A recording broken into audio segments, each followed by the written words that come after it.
Միացյալ Նահանգների նախագահ Դոնալդ Թրամփը Վատիկանում պատասխանելով Վոլոդիմիր Զելենսկուի հետ հանդիպումը մեկնաբանելու խնդրանքին ասել է, որ Ուկրաինայի նախագահը ցանկանում է լավ բան անել իր երկրի համար եւ շատ է աշխատում։ Խոսելով Ուկրաինայի նախագահի հետ հիանալի մթնոլորտում կայացած զրույցի մասին, Թրամփը նաեւ նշել է, որ զարմացած ու խիստ հիասթափված է եղել նրանից, որ Ռուսաստանը Վլադիմիր Պուտինի եւ Սթիվ Ուիթքոֆի բանակցություններից հետո ռմբակոծել է Ուկրաինան։ Ի պատասխան այն հարցին, թե ինչ է ակնկալում Պուտինից, Թրամփը պատասխանել է. «Ես ուզում եմ, որ նա դադարեցնի կրակոցները, նստի եւ ստորագրի համաձայնագիր։ Կարծում եմ, մենք արդեն ունենք համաձայնագրի սահմանները եւ ես ուզում եմ, որ նա ստորագրի այն ու վերջ դնի դրան»։ Թրամփը նաեւ նշել է, որ Վատիկանում Զելենսկուի հետ հանդիպումից հետո իրենց հարաբերությունները բարելավվել են։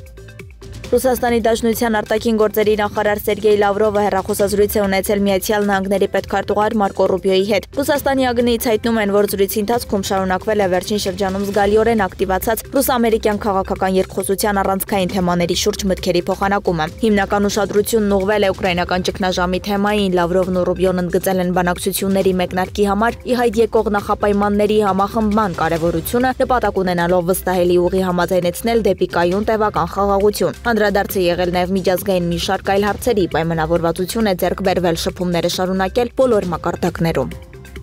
Կանադայի Վանկուվեր քաղաքում մեքենայով մարդկանց բազմության մեջ մեքենայի մխրճվելու հետևանքով զոհերի թիվը հասել է 11-ի։ Իրավապահները միջադեպը չեն որակում որպես ահաբեկչություն։ Դեպքը տեղի ունեցել Ֆիլիպինյան համայնքի փառատոնի ժամանակ տեղական ժամանակով ապրիլի 26-ի երեկոյան։ Դեպքի վայրում ձերբակալվել է վանկուվերցի 30-ամյա մի տղամարդ։ Ըստ ոստիկանության նա բազմիցս հայտնվել է իրավապահների ուշադրության կենտրոնում հոգեկան առողջության հետ կապված խնդիրների պատճառով։ Ապրիլի 27-ին տեղի ունեցած մամուլի ասուլիսի ժամանակ ոստիկանապետի Կատարը հայտնել է, որ տասնյակ մարդիկ վիրավորվել են, նրանցից մի քանիսի վիճակը ծանր է։ Զոհերի թիվն ըստ նրա առաջիկա օրերին եւ շաբաթներին կարող է աճել։ Ոստիկանությունն առայժմ չի պարզել հարձակման շարժառիթը։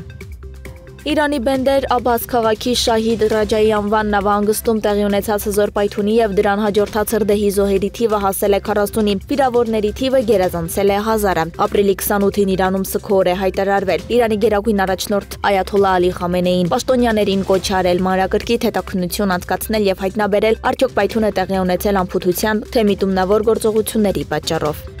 Ադրբեջանի եւ Իրանի միջև կապերի զարգացումը մեծ նշանակություն ունի, հայտարարել է Իրանի նախագահ Մասուդ Փեզեշքյանը։ Նա նշել է, որ երկրների միջև առողջ հարաբերություններ կառուցելու համար անհրաժեշտ է ընդլայնել գործակցությունը, նաեւ զարգացնել համալսարանների միջև գիտական եւ մշակութային կապերը։